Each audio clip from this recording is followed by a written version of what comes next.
So another word for the motion where the plates sink is called subduction. So let's go back into this picture, and there's a bit more detail there. So here, well, actually, let me draw it here. So you have the ocean. You have a section of the earth or the continent that's above the ocean, and you have a part that's beneath the ocean. And both of these constitute or have a crust.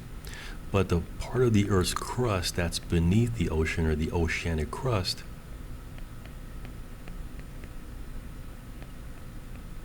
it's actually thinner, or it's thin, but also it's heavier.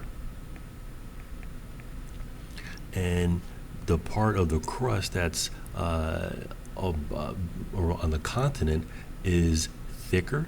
So this is the continental crust.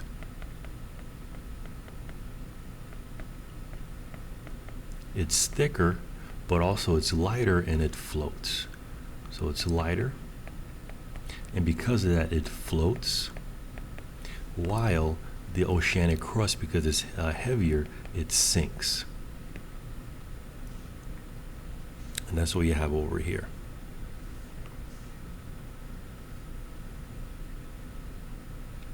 And again, another word for sinks is subducts.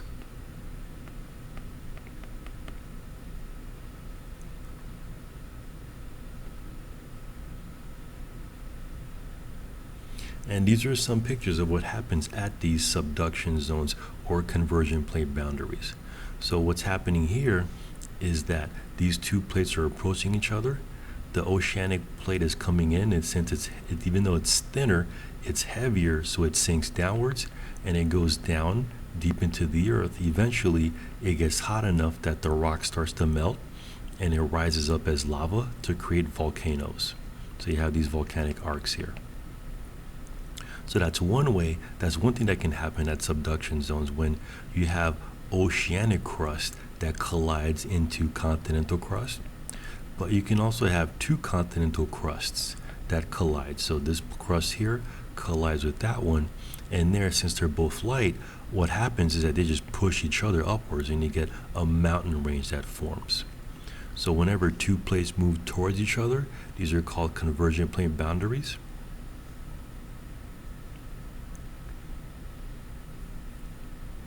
So there's some features that we'll look at again later. You tend to have the largest earthquakes that happen here.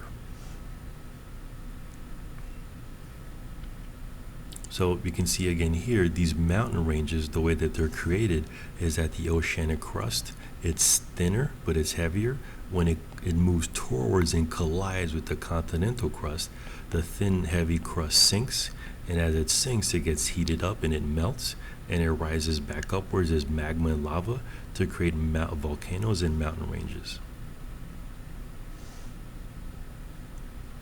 So this is the second boundary that we just discussed here, convergent plate boundaries. So here the plates are moving towards each other. And in this map, these are all the places where you have these blue lines here. So actually, if you look at it, South America has an extensive region where you have plates that are moving towards each other. And another place is in Asia here. So if you notice, you have around, this is Japan, China's somewhere over here, Australia's over here, New Zealand. So if you notice that you have this extensive region also where you have a place that are moving towards each other and colliding. And these also tend to be the place where you get the worst earthquakes. And these occur at convergent boundaries, or also subduction zones. You can see it here, subduction zones.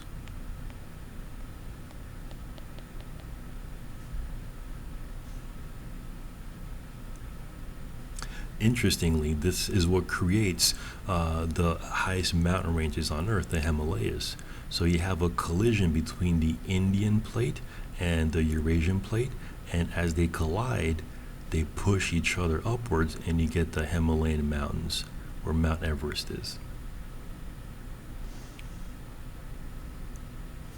And you can see it again here, the Indian plate colliding with the Eurasian plate and creating the Himalayas, or the Himalayan mountains here.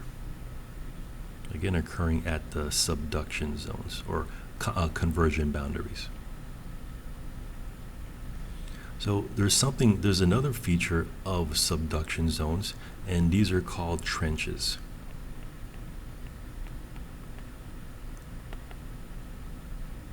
So the trenches, so let's look at the process again here. You have your continental crust, you have your oceanic crust. The oceanic crust comes in, collides with the continental crust, it sinks downwards into the earth. But the region where it starts to sink, you get this area called a trench, which is forms the deepest place, one of the deepest places on Earth. So, well, actually, here the deepest place on Earth is called the Mariana Trench, and this is near off the coast of Japan, in the Pacific Ocean, and it's as deep as a commercial airplane flies high in the air. That's how deep it is, and it's created where the oceanic crust sinks or subducts into the earth.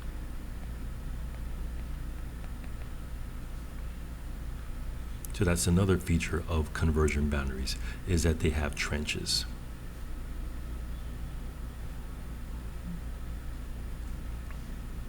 So let's look at these two pieces together.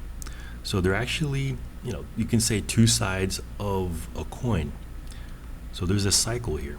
So what happens is that, let's say that this is, let's actually just look at this one here. So let's start off with the magma. So magma is here, rocks rise upwards and they're created, and it creates a crust, and that crust is moved outwards. It's getting pushed outwards by the lava, and as it's getting pushed outwards, it encounters a continental crust and is forced back down into the earth. The oceanic crust is forced back down into the earth, where it melts, and eventually when it melts, it gets turned into magma again, and it rises upwards, and it does the same thing over again. So we say that rocks are created in the divergent boundaries and they're destroyed at the convergent boundaries. So we'll say that rocks are created at divergent boundaries,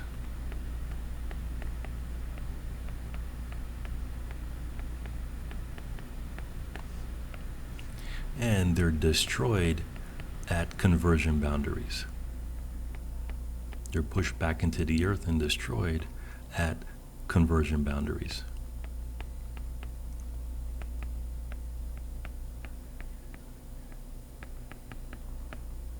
But there's one more piece of information. So this is a cycle, is continually happening. So you have to imagine that if you're able to block this region here, eventually the rocks would start to stack up and get higher and higher and higher. But that is not what's happening. And the reason why is that as much rock is created in these convergent boundaries, or in these divergent boundaries, is the same as the amount of rocks that are destroyed in the convergent boundaries.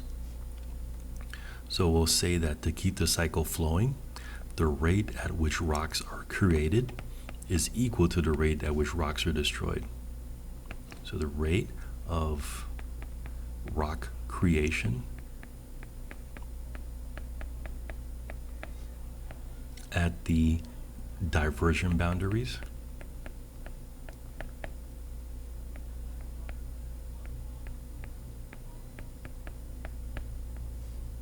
equals, or is the same,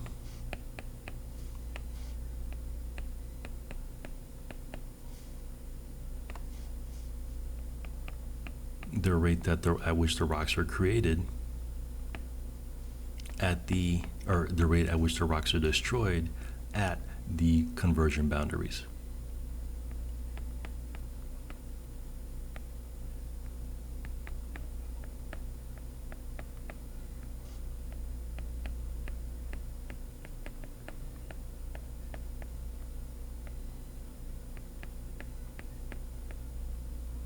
at convergent boundaries.